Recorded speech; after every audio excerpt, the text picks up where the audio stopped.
la gracia irresistible no significa que toda influencia del Espíritu Santo pueda ser resistida. La Biblia habla de que el pueblo de Israel resistió en el desierto, resistió en el desierto. Y la Biblia habla también de constrictar al Espíritu Santo, ¿verdad? Eso lo leemos, lo conocemos bastante en Efesios, no lo vamos a buscar. No quiere decir que no podamos contrictar al Espíritu Santo. La Biblia dice que Dios puede vencer toda resistencia. Eso es lo que vamos a ver. Si Dios es Dios, puede vencer toda resistencia que haya en nosotros o que haya en el ser humano. Entonces, número uno, significado de gracia irresistible. O sea, ¿qué significa lo que es la gracia irresistible? La doctrina de la gracia irresistible significa que Dios es soberano. Miren esto, Dios es soberano. Dios puede vencer toda resistencia. Y eso lo vemos en las escrituras. Vemos que Dios tomó a Saulo de Tarso. Vemos que Dios tomó a Nabucodonosor. Vemos que Dios tomó a personas que nosotros las hubiéramos desechado en este tiempo. Pero como Él es Dios, entonces la gracia irresistible, la cual el hombre no puede resistir. Entonces vamos a ver en la Biblia, vamos a ver dónde habla de eso en la Biblia, porque esto es la Biblia responde. Vamos a Daniel. Daniel 4:35. Daniel 4:35. Busquen en su Biblia. No vamos rápido, no vamos corriendo. Gloria al Señor. Dice así, Él actúa conforme a su voluntad en el ejército del cielo.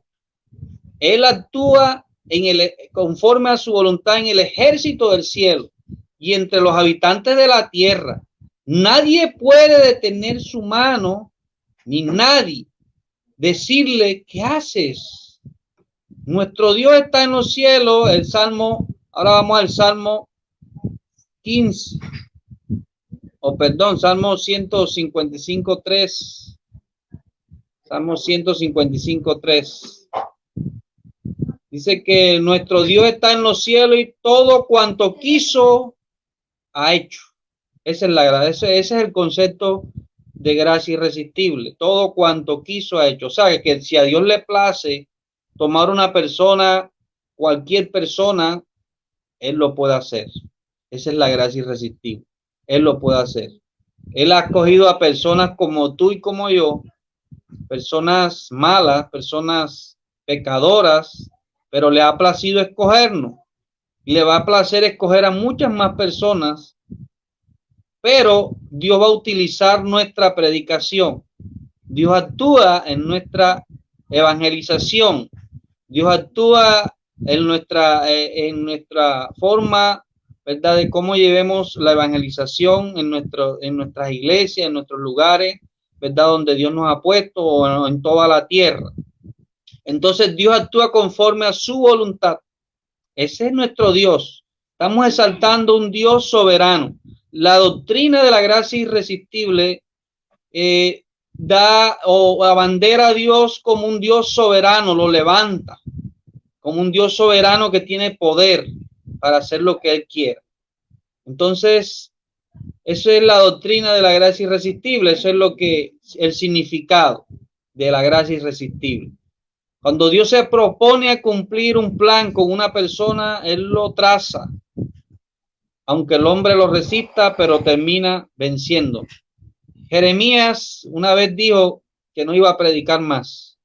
Jeremías dijo que él no iba a llevar más las palabras porque era un tiempo muy difícil que le tocó a Jeremías.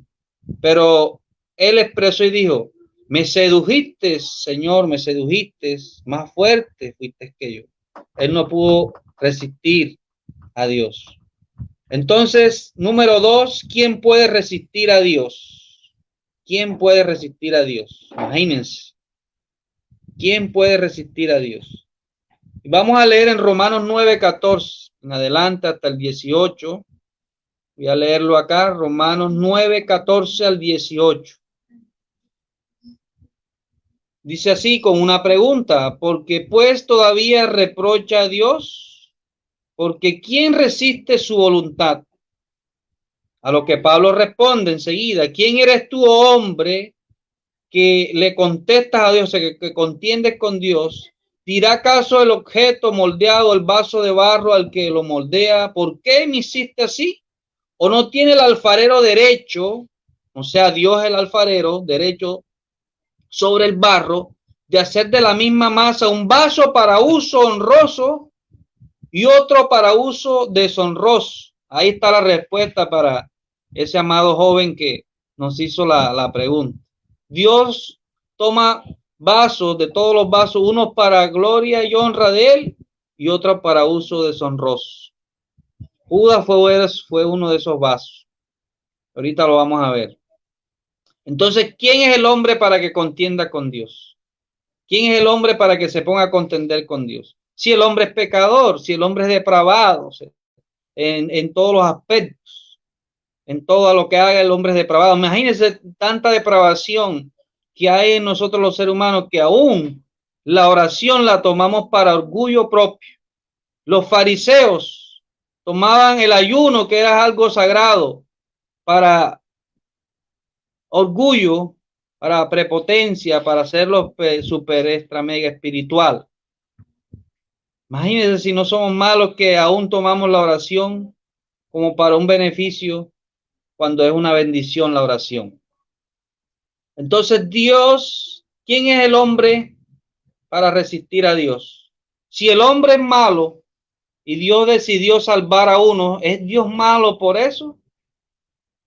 Dios es bueno porque todos merecíamos la muerte. La Biblia dice en Romanos 6:23, porque la paga del pecado es muerte. Ahora, ¿cuántos hemos pecado? Todos. Romanos 6:3-10 dice que todos hemos pecado, todos nosotros no hay nada bueno. Entonces, si Dios decide salvar a unos, si todos merecían morir y salva a unos, ¿es malo Dios por eso? No es malo, es bueno. Dios es bueno. Punto número 3, Dios vence nuestra rebelión, nuestro pecado, nuestra lejanía, o sea, Dios tiene poder para vencerlo y lo ha hecho con nosotros, con cada uno de nosotros, y lo va a seguir haciendo hasta que Él quiera. La gracia irresistible hace reverencia a la obra soberana de Dios vencer la rebelión del corazón del hombre. Y en Juan 6:44, vamos allí rápidamente. Juan 6:44. Juan 6:44 dice así, búscalo allá, escríbalo, anótelo. Es un versículo muy importante para esto que estamos hablando. Nadie puede venir a mí si no le atrae el Padre que me envió. Si no lo atrajera el Padre que me envió. Ahora, fíjese que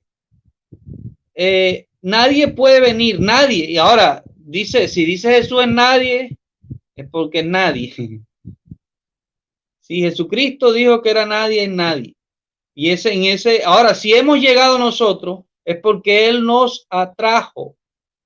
Él nos atrajo, Él puso el querer y el hacer por su buena voluntad. No fue decisión.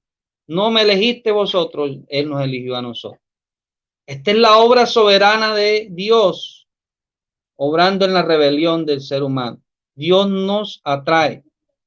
Él atrae a las personas, no solo a algunos, a muchas personas dentro del mundo. Pero esto es muy importante que lo sepamos.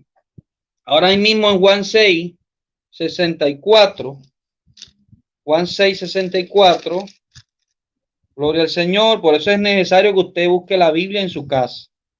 Juan 6:64, porque hay algunos de vosotros que no creen. Mire eso, Jesús sabía, porque Jesús sabía desde el principio quiénes eran los que no creían y quién le había de entregar, o sea, Judas. Y dijo, por eso os he dicho que ninguno puede venir a mí si el Padre no le fuere dado del Padre. Ninguno puede venir a mí si no le fuere dado del Padre. Ahora, fíjese, ahí está ese concepto, ninguno. Ahí está otra vez la palabra, claramente, ninguno. Entonces, ¿cómo llegamos a creer? Eso es lo que vamos a seguir mirando. Ahora, ¿por qué Judas no creyó? Porque Judas no, porque ahí está hablando en el contexto, porque él sabía quién le había de entregar, porque Judas, ¿verdad?, había sido predestinado para que él sabía, y por qué él no le decía, y si él mismo recibió todas las enseñanzas. Mire, esto no depende de que usted esté al lado del pastor Pedro, del pastor Miguel, de los pastores que tengas en tu iglesia. Esto no depende de quién te disipule, quién te da la clase, quién te predicó, no. Esto depende de la obra soberana de Dios. Por eso muchos no quieren tomar esta doctrina, porque esto rebaja al hombre a simple obrero, a un simple obrero de Dios, a un simple obrero, a un simple, como dijo Pablo, ni Apolo ni yo somos algo, no somos nada más servidores. Entonces dice que es la obra soberana de Dios, no es porque yo quiero, no es porque yo lo haga, esto es un regalo de Dios, es una oportunidad. Si hemos llegado a Dios, es porque Dios nos ha dado ese don. Si usted ha llegado a Cristo, si usted está en Cristo, usted pues es un privilegio, es un regalo de Dios. No es solo la oportunidad de venir, es dado a algunos y a otros no, según su soberana voluntad. Entonces, ¿por qué razón? ¿Por qué razón dice esto? Que hay algunos que no creen. Ay, él sabía que no había.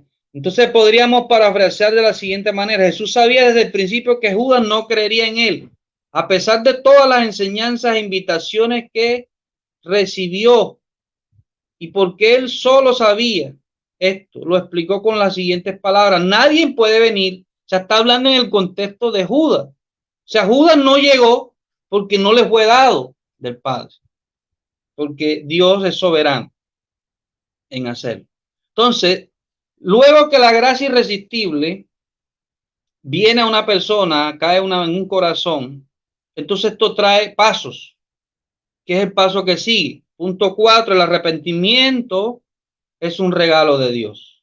Segunda de Timoteo, este versículo es claro, y hay otros más, pero quizás no nos da tiempo para explicarlos todos, pero bueno, ahí estaremos en otra ocasión. Segunda de Timoteo 2:24. Segunda de Timoteo 2:24 dice así: y el siervo del Señor no debe ser rencilloso, sino amable para con todos, apto para enseñar, sufrido, corrigiendo tiernamente a los que se oponen, por si acaso Dios les conceda el arrepentimiento que conduce al pleno conocimiento de la verdad. Miren la frase, que Dios les conceda el arrepentimiento. Una persona en nosotros, y vuelvo a la primera, el hombre es depravado totalmente. Hay una depravación total en el hombre. Él no puede nacer arrepentimiento genuino. Sí nace arrepentimiento, pero el genuino viene de Dios. Y dice ahí que él le está dando un consejo a Timoteo, que haga la obra bien, que sea paciente, que sea sufrido, que corrija tiernamente a los que, por si quizás Dios les conceda el arrepentimiento. Dios concede el arrepentimiento. Dios es el que da el arrepentimiento, no viene del hombre. Entonces, muy importante esa parte. Entonces, es obvio de que el arrepentimiento lo da Dios. ¿Por qué? Porque el hombre está ciego. El hombre está ciego totalmente. El hombre necesita la obra de Dios para poder reaccionar, para poder actuar. Entonces, cuando Dios llama, Dios conoce, bueno, uno puede decir, pero bueno, si para qué llamó a Judas y para qué lo tenía ahí, si él sabía que no se iba a salvar. Entonces viene la otra explicación, que ya voy terminando acá. Dice 1 Corintios 1, 23, 24. Dice que nosotros, 1 Corintios 1, 23, 24. Dice, pero nosotros predicamos a Cristo crucificado, piedra de tropiezo para los judíos y necedad para los gentiles. Mas para los llamados, tanto judíos como griegos, Cristo es poder de Dios y sabiduría de Dios. Entonces existen dos llamados. Existe un llamado general, un llamado que le llega por la predicación del evangelio a todo ser humano, por cualquier medio, por internet, por radio, bueno, persona a persona, por testimonio de los demás, bueno, etcétera, etcétera. Hay un llamado general, o sea, podemos decir que Dios le hizo un llamado general a Judas. Entonces ese es el llamado, porque aquí dice que Dios predicamos a Cristo crucificado y dice piedra de tropiezo para los judíos, necedad para los gentiles. Mire, fíjate, dos tipos de personas, se les predicó lo mismo, pero para ellos fue piedra de tropiezo y para algunos fue, bueno, algo normal, como locura, los griegos que no creyeron, la mayoría, bueno, hubieron algunos que creyeron, como todos. Más los llamados, fíjense, existe un llamado, otro llamado específico. Los llamados, o sea, aquellos que Dios ha determinado. Entonces existe un llamado general y un llamado irresistible. Dos clases de llamado, un llamado general y un llamado irresistible. Nadie puede resistir ese llamado de Dios. Por eso nosotros estamos acá. Entonces Dios dio la orden que de las tinieblas resplandeciese la luz y aquí estamos nosotros. Así como Dios dio la orden, ¿verdad? Cuando dijo sea la luz, Dios dijo, bueno, tú me vas a llegar este día, tú vas a creer, y dio la orden. Y ahí, aquí estamos en el Señor. Y Dios nos siga sosteniendo, Dios nos sigue ayudando. Entonces el hombre está ciego, depravado, no puede ver a Dios, no ve las cosas espirituales, para él son locuras, ¿verdad? Y todo esto.